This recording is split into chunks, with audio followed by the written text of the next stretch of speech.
Good evening. It's 9 p.m. here in South Korea. Thank you for joining us on Arirang News. We begin with President Yoon Suk Yeol co-hosting the second Summit for Democracy with the leaders of the United States, Costa Rica, Zambia, and the Netherlands.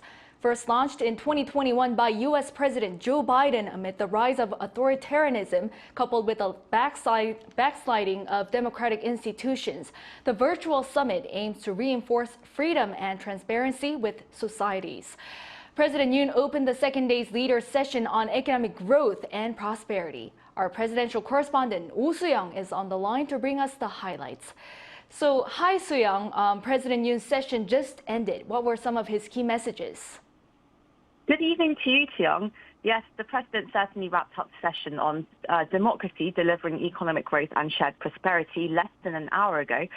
And it was a topic that's strongly relevant to South Korea's modern history of rapid economic development, which of course went hand in hand with its democratization following the Korean War and the spell of authoritarianism in the mid to late 20th century. Now, the context made it all the more meaningful for President Yoon to really emphasize the kind of values that make up the pillars of his foreign policy, which are freedom, prosperity, rule of law, and human rights. President Yoon noted that democracy around the world has been under threat amid a combination of geopolitical conflict and competition, which has greatly reduced multilateral cooperation. Here's what he had to say.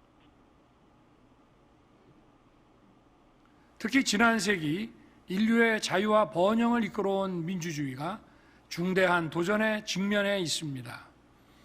규범 기반의 국제 질서를 정면으로 부인하는 권위주의 세력들의 진영화에 더해서 반지성주의로 대표되는 가짜 민주주의가 전 세계적으로 고개를 들고 있습니다. The president also referred to revisionist attempts to change the liberal world order, as well as misinformation that hurts democratic processes like decision-making.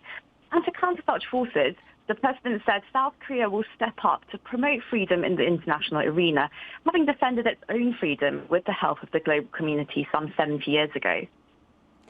I see. Well, it's a great platform for South Korea to step up its global role, like the president said, with some 200 countries invited to the summit.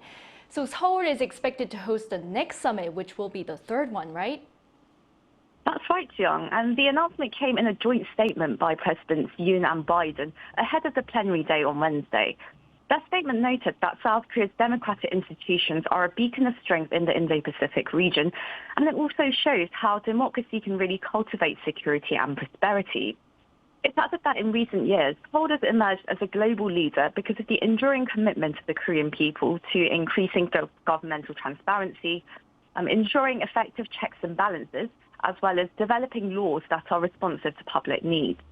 We're going to have to wait and see when and how the third summit is going to come about, but this is undeniably a huge step for South Korea, given its foreign policy vision of contributing to the liberal democratic world order.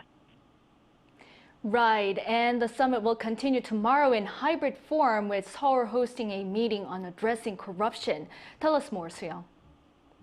Well, it's going to be a ministerial level meeting with speeches made by representatives from the Indo-Pacific region, which South Korea is representing. And Seoul's foreign ministry is going to be in charge of hosting this event, and it will live stream the four-part session on YouTube from 9 a.m. Korea time on Thursday. All right, we'll look forward to updates on that. Our Oh Soo-young there on the line for us from the presidential office in Seoul. Thank you.